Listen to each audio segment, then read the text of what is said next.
Soundstripe.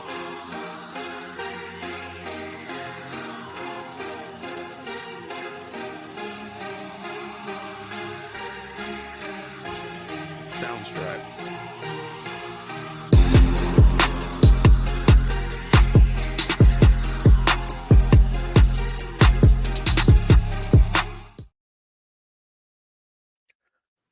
Yo, yo, yo, yo, yo. What's good? What's good? Well, we book it, fam. This is your boy, Big Daddy C, your host for tonight's AEW recap show, the All Elite recap show to be exact. We got our special guest here, our producer, head honcho, the extraordinaire, Virgil. How you doing today, man? What's up, brother? What's up? What's up? Hey, shout out to Big Daddy C and all the other brothers out there. Happy Founders Day to you, my good man. Yes, sir. Yes, sir. Thank you. Thank you. Thank you. Happy Founders Day to my fellow brothers of Alpha Phi Alpha Fraternity Incorporated. It's my first Founders Day. It's my first year being part of the fraternity. So it's an honor and a blessing to be a part of it and a lifetime to go. So I'm excited. So let's talk some wrestling. We had AEW Dynamite tonight. So starting off, we had got the Continental Classic kicking off. Find it ironic that they're doing their own tournament as WWE is now starting their own tournament for for the Women's Intercontinental Championship and the Women's United States Championship tournament as well. But nevertheless, so first match start. It's so many tournaments, man. It's like Vince Russo's booking all this, bro. Right. Yeah, so starting out, we had Shelton Benjamin going against Kyle Fletcher. I guess they're a part of the Blue League section of the tournament. And so it was a nice little back and forth match between these two. Shelton Benjamin has definitely been booked to be like a top superstar of the company, something that we haven't really seen in WWE. He's always been mid-card status, so it looks like AEW is really high on him right now. So I'm glad to see what he does with this. So it was good back and forth between him and Kyle Fletcher. Kyle Fletcher is he's the younger superstar on the rise here. Great back and forth. Got the young talent basically trying to prove his worth against a decorated veteran who's been in just about every promotion you can think of. Both men did look great in the match, but Benjamin obviously is the one who shined. Ultimately, Fletcher will be the one to win, resorting to cheating, of course, using the ropes for leverage. He won the points, but Benjamin pretty much took over the crowd in terms of like popularity. And so the finish kind of like makes Benjamin not look weak since he pretty much lost at the hands of some cheating by Fletcher. So what did you think of this match, Virgil? Yeah, pretty good match, man. Like you said, it was a bunch of back and forth in this match. These guys really went after it. Again, like I said, this Continental Classic, one thing AEW strives to do, I think a lot of these guys, they really try to go out and treat every single match like it's a pay-per-view match. It seems like they always try to go out and get that 5-star rating from Dave Meltzer in every single match. They never really save anything for the big moments. I think every moment they just try to go out there and kill it. This match was none less. Benjamin, obviously, we know that they're going to have plans for him, whether it's to add a fourth member and make them tag champs, or whether that's to give him one of the ROH championships. I would not shock me if he ended up winning the ROH World Championship and Bobby was the AEW World Champion, and MVP could say, "Man, all I manage is world champions." You know, because that would be a moment and a time for them. Tony Khan, if you're listening, book that, please. Yes, indeed. Yes, indeed. So next up, we had Hook come out to the ring and he called out Nick Wayne and the Patriarchy. This would cause Christian Cage and Shayna Wayne to arrive. But as they were arriving, Nick and Kip Sabian attacked Hook from behind. They end up smashing Hook's hand between two steel chairs. Meanwhile, backstage, we got Mercedes Moné giving an interview with Renee. And then we also saw MVP rip into Benjamin for losing his match against Kyle Fletcher. He got angry and attacked a random worker backstage. The MVP Lashley joined in, and they left 4 people pretty much battered and bruised. Next up, well, actually, let me get your thoughts on these segments. Hey, Virgil. Yeah, all in all, like I said, I think these moments are helping lead to people taking um the Hurt Syndicate serious, and that they're serious about winning. It's not just that you look dominant in your matches, it's that you are winning, and you're winning those matches, because winning matches leads to championship opportunities in AEW, and championship opportunities are going to eventually lead to championships being in the Hurt Syndicate. And if these guys are going to be taken seriously, this is how they have to do it. They got to win. So, like I said, I like MVP getting on them. Like I said, and then of course showing their mean streak that these guys have. I think that it's going to lead to even more physicality from the Hurt Syndicate moving down the line. Yep. Yeah, I think for AW for Tony Khan, it's important that you don't do what WWE did, like kind of waste, potential of this group really being something. Like, it was nice in WWE, but they weren't dominant. So like they have moments, but we don't look back at it saying, all right, look, this is one of the most dominant groups in WWE history, like to where we remember.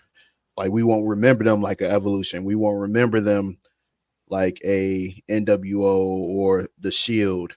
Like we won't remember them in that lore, Right. So AEW has a chance to make this group something that we remember for quite some time.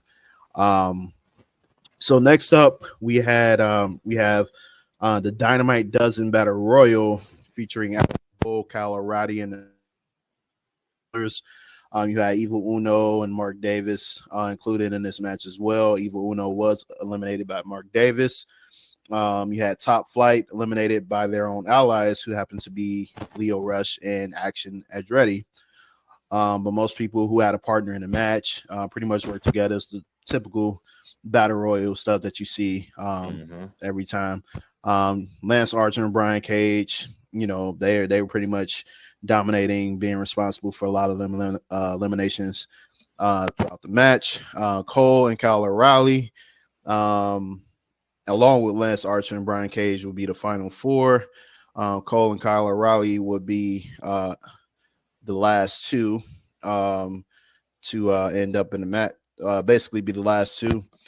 So they will face each other to see who gets a chance at MJF for his American title at World's End. So typical battle royal, nothing to write home about.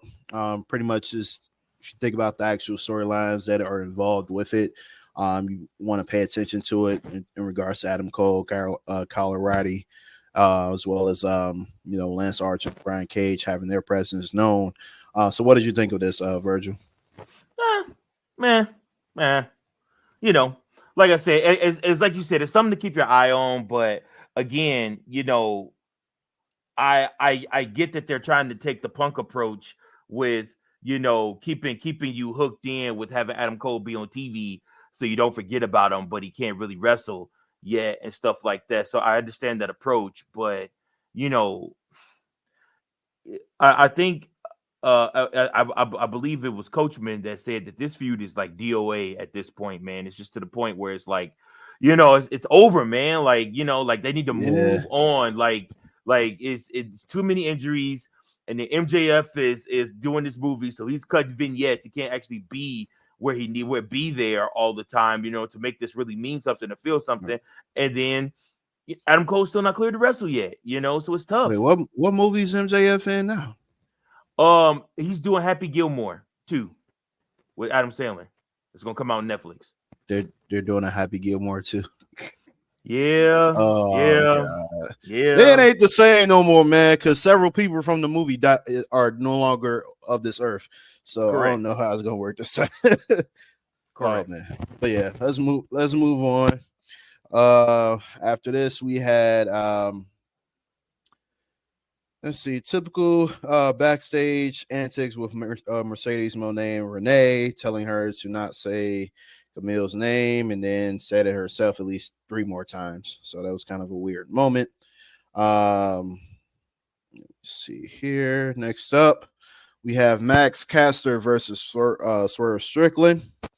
So basically, Caster had a talk with Anthony Bowens and Billy Gunn backstage before this match took place. Mm-hmm. Yeah, Gunn and Bowens pretty much trying to talk him out of taking part of this match, but he refused and seemed very adamant on proving that he was the best wrestler alive, as he likes to claim.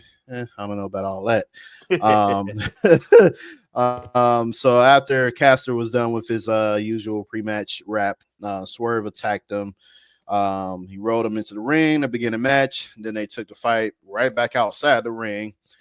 Caster managed to take control for a moment, but Swerve hit him with a quick house call to the head, Mm-hmm. which turns things around. Swerve hit a second and third house call before covering Caster for the quick and easy win. Wasn't much to the match, but everything they did looked good.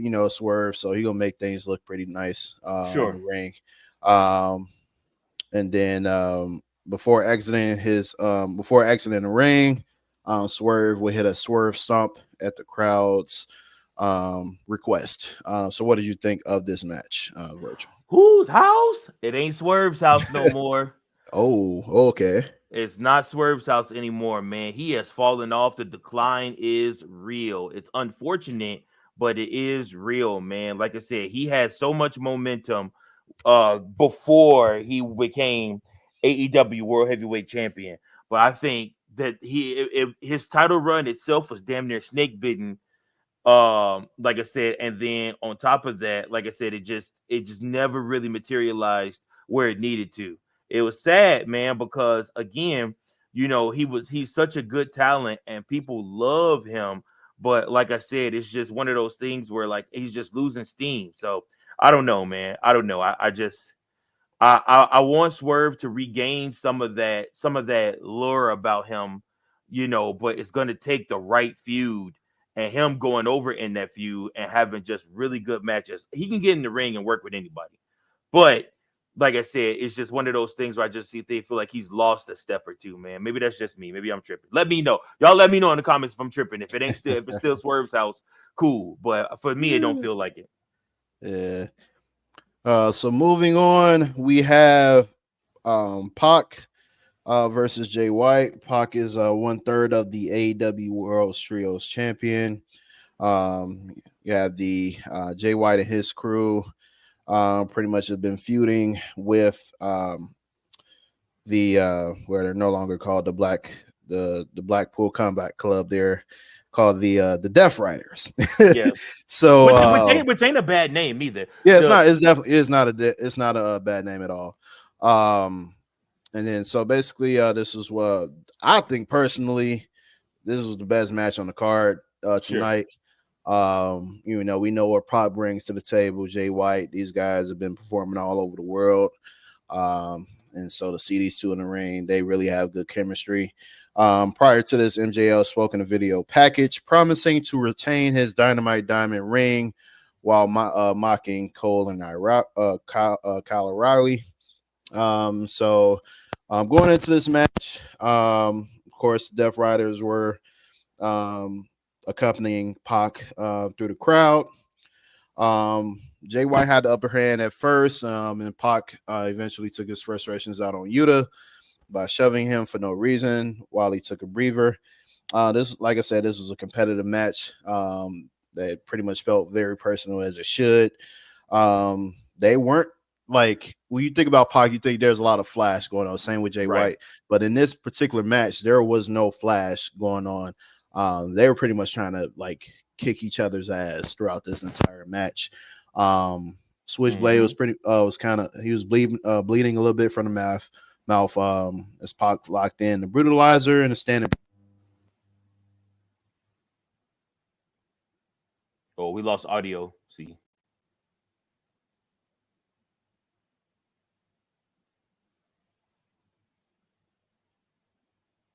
I don't know. It says something about your headset. It went in and out. Yeah, I can kind of hear you now. All right. All right, yeah, you good now. You good now. All right. Yeah. So basically, Yuta will interfere, but it did not stop Jay White from hitting the Blade Runner for the pin and the win. He hit one on Yuta before Marina Shafir would show up, stare him down as a distraction. Then here comes Moxley to attack from behind. Adam Page will come out and make the save. Looked like he was going to fight Mox. Then here comes Orange Cassidy out of nowhere, blazing glory, goes after Mox with an extension cord. So he's choking him with an extension cord. Eventually White Page and Orange Cassidy will end up taking out the Death Riders to end the segment. Pretty much all finishers were would hit on Mox. You had the I forgot what Orange Cassidy's finisher is called, but he hit either signature or finisher. He hit that, and then Jay White hit the Blade Runner, and then Page will hit his slingshot lariat. And that's pretty much ending that segment there. So what did you think of this, Virgil? As far as segments go, I mean, like I said, you know with them that you're going to see a lot of violence. These guys, there's really a blood feud going on between them. So a lot of this is just like it's been building up. And I think we'll see it culminate at World's End. But obviously, like I said, I think Mox is going to have control of AEW for a little while now. They're really going to put it into his hands going into 2025. So again, you're just going to see them building them, and eventually, I expect them to turn Bobby Lashley and those guys full babyface, so that they could go up against them, and Bobby can end up winning that AEW World Championship. Yeah, I definitely that's definitely something that I'm looking forward to. Obviously, it's going to take a while to get to that point. You don't want to rush them into that. But definitely the Hurt Syndicate and the Death Riders, I would definitely pay some money to see that like war going on there. So, yeah. Like, so like the Stadium Stampede war going on with that. It's something that is going to get to the point where that is the match that either that or their own version of War Games, Blood and Guts. Yeah, Blood and Guts. That's pretty much what this is going to have to culminate to. So I'm excited to see what happens from here in regards to that. And so let me see here. Looks like Juice Robinson got hurt again. I don't know if it was this week or probably a week before. And so that was pretty much that. And then we had the next match, Anna Jay versus Penelope Ford. This is just a regular matchup here. Prior to this, we had Jamie Hayter give a backstage promo directed at Julia Hart. And so this match was pretty these two had a long-standing feud. Like, like if you've been watching AEW, these two have been feuding for quite some time. And so Anna Jay offered a handshake to Penelope Ford, and then she kicked her hand away. They talked some more trash before throwing some punches to get things going in the match. Pretty much the second half of the match was more physical and saw both women come to a close winning a couple of times. But it was Jay who would get the pin in the end against Penelope. She will grab a mic after the match. And then Ford will leave the ring and call out Mercedes Moné. Here comes the CEO coming out talking about talking her trash. They almost get into a fight. Mercedes Moné acting like she had to go somewhere else. And pretty much, aborted the missions. Like, nah, I don't feel like fighting you right now. Like, I don't want no smoke right now. So what did you think of this match? Piss break. Yep. Nah, yeah, man. It was like I Yeah, said, it's not a lot of yeah, exciting things in AEW outside of Mariah May right now for yeah. me. So, like I said, I'm when it comes to that women's division. So I'm sorry, guys, but Mhm. yeah, that was the piss break moment for me. Like I said, go fill up my water glass. You Yeah. know, like I said, you could totally pass me up on anything Mercedes Monet. It just don't feel right.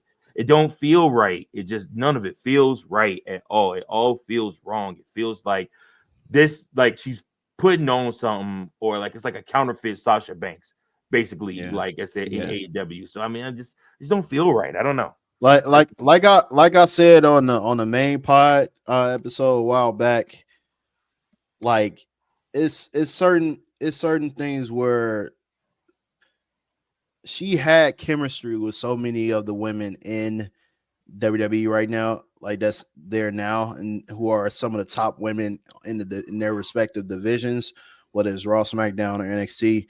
Sasha would cook.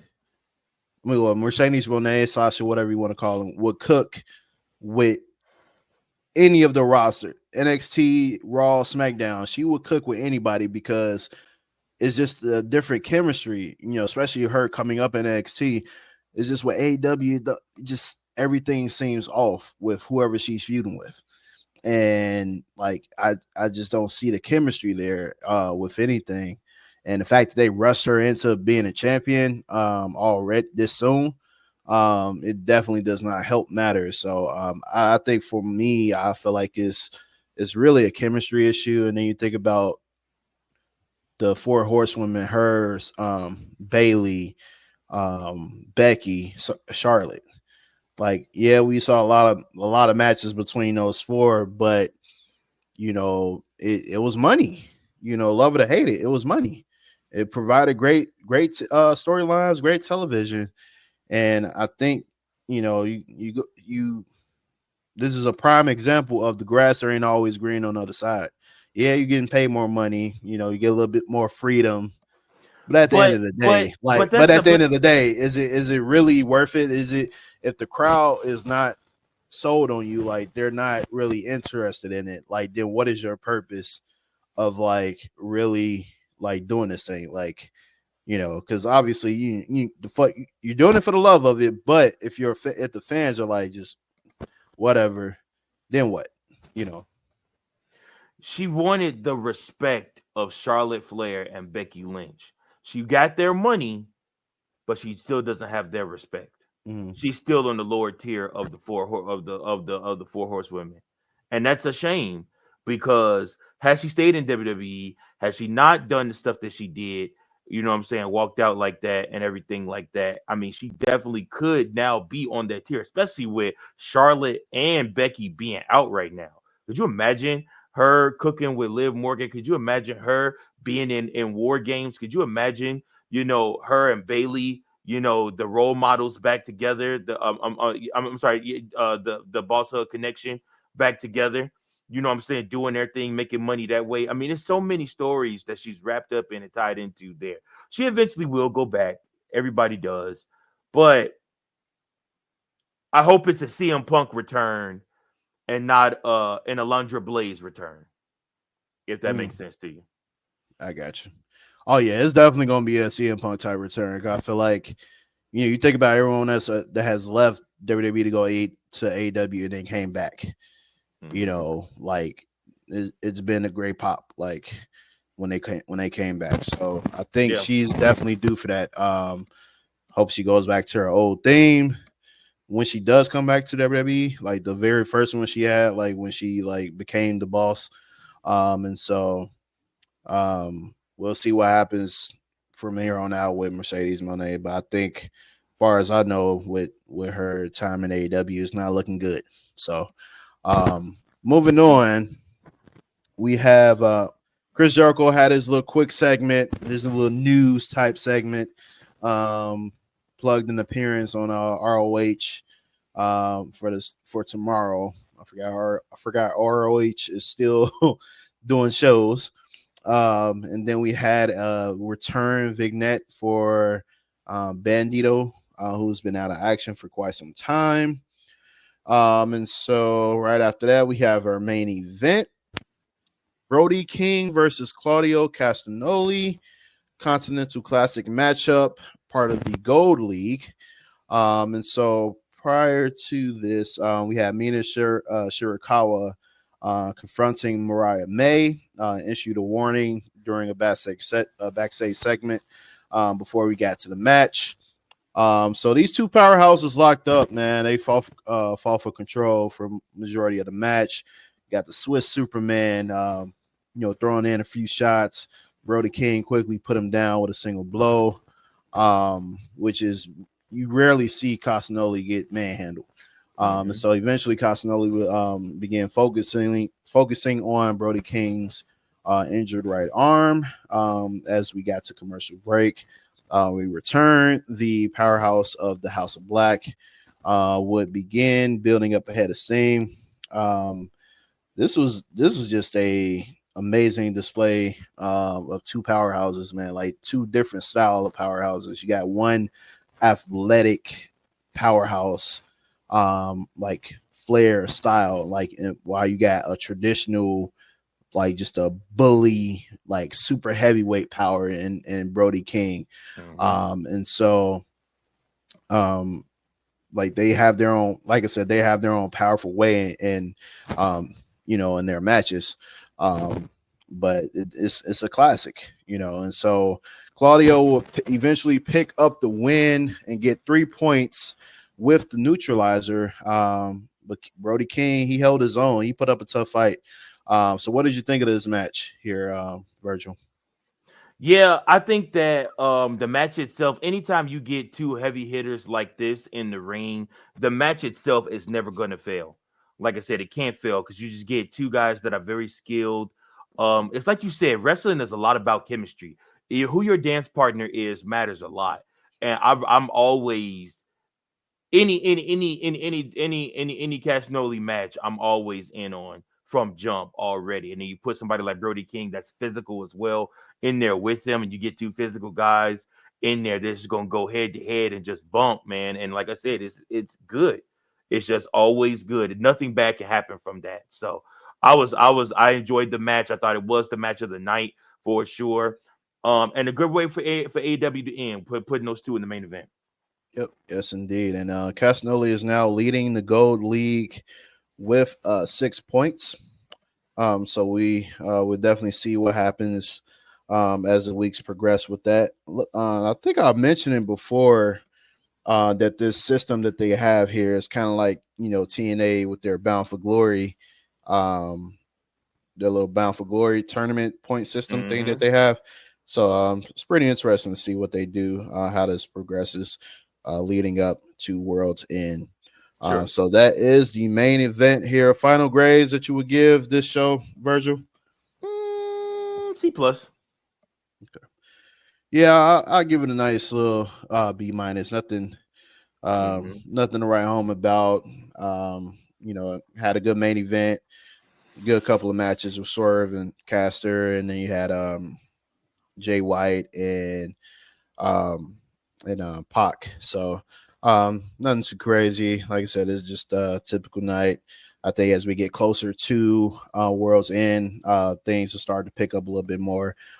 So thank you all for tuning in to this episode of the All Elite Recap Show. Continue to like, share, and subscribe to the We Book It podcast. We're on all social media platforms: Facebook, IG, Twitter, TikTok. Then we have a YouTube channel, We Book It podcast. So continue to spread the word, follow us, show us all the support that we can get. It's much appreciated. This is your host, Big Daddy C, aka Professor Love, and our guest Virgil, the producer, the head honcho, signing out. Thank you all again. Peace.